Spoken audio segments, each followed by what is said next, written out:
আচ্ছা, গত বছর আমি একটা ইমোজি পোস্ট করি হ্যাঁ। মেরিল প্রথম আলো অ্যাওয়ার্ড শেষ হওয়ার পরে। কিন্তু ইমোজিটা পোস্ট ছিল জাস্ট একটা হ্যাপি ইমোজি। এখন অনেকে বলছে যে ওটা হচ্ছে আসলে হ্যাপি ইমোজি না, মানে এরকমই ইমোজিটা, কিন্তু ওইটা নাকি অনেক কিছু মিন করে। এখন এত কিছু আমি আসলে বুঝে আসলে ইমোজিটা পোস্ট করি নাই।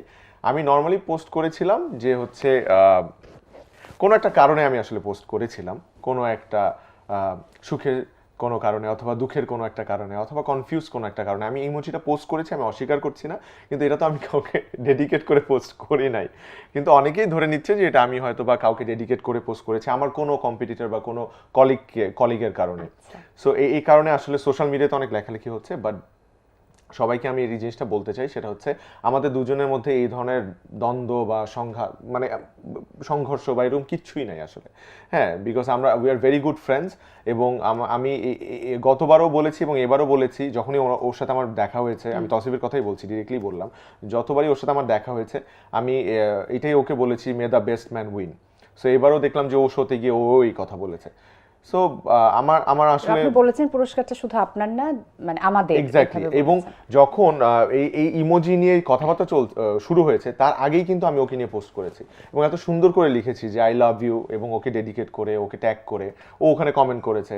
এবং ওর সাথে আমার প্রতিনিয়ত কথাও হচ্ছে, কিন্তু যেমন আজকেও কথা হয়েছে আমার, গতকালকে কথা হলো যে আমি আমি চাচ্ছি একটা সেলিব্রেশন করতে, সবাই মিলে আমাদের যে ফ্রেন্ড সার্কেল আছে, সো সবাই মিলে যে একটা সেলিব্রেশন করি। ও এখন দেশের বাইরে আছে, ও আসলে হয়তো বা করবো আমরা একসাথে, এটা নিয়েও কথা আচ্ছা। হয়েছে। সো আমাদের মধ্যে কিন্তু এরকম কিচ্ছুই নাই। হ্যাঁ, সো কেন যে আমাদের ফ্যানগুলো এরকম করতেছে আমি জানি না। আপনি আপনার ভাষ্যটা জানালেন, হ্যাঁ, সবাই আমি এখন আমারটা জানালাম। নিশ্চয়ই এবং পরিষ্কার। এবার অ্যাওয়ার্ডটা পাওয়ার পর আমি সবার আগে যেটা করেছি সেটা হচ্ছে, যখন আমি অ্যাওয়ার্ডটা পেলাম আমি বসলাম, অ্যাওয়ার্ডটা নিয়ে আমি হচ্ছে বসার পর আমার কাছে মনে হয়েছে, আমার একটা ফিল হয়েছে, বিকজ তসিফ আমার আশপাশে ছিল না, ওইটু আরেক জায়গায় বসেছিল। আমি উঠে গিয়ে সবার আগে গিয়ে কিন্তু আমি ওকে জড়ায় ধরছি এবং ও আমাকে জড়ায় ধরছে। আমি যখন ওকে জড়ায় ধরছি, ও কিন্তু আমাকে ওই জিনিসটা দিছে, ওই ওয়ার্মটা দিছে। সো ওই জিনিসটা দেওয়ার পর কিন্তু আমার আরও কনফিডেন্স আসছে। এবং আমি যখন ওকে জড়ায় ধরছি, আমি ওকে একটা কথাই বলছি, সেটা হচ্ছে thank you for being here by my side. এই কথাটা কিন্তু আমি ওর কানের কাছে বলছি, যে আমার পাশে থাকার জন্য ধন্যবাদ। এটা কিন্তু অনেকে জানে না। এবং ওর সাথে আমার অ্যাওয়ার্ডের 7 দিন বা 10 দিন আগে দেখা হয়েছিল, তখনও আমি বলেছিলাম যে মানে আমি চাই যে আমরা দুজনেই অ্যাওয়ার্ডে ওখানে থাকি, এবং তুমিও থাকবা আমিও থাকবো, এবং এবার আমি যাব।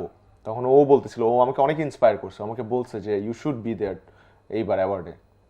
গ্রেট। এমন বন্ধুত্বই থাকুক, আমরা তেমনটাই প্রত্যাশা রাখি যে সবসময় এমন বন্ধুত্ব থাকবে।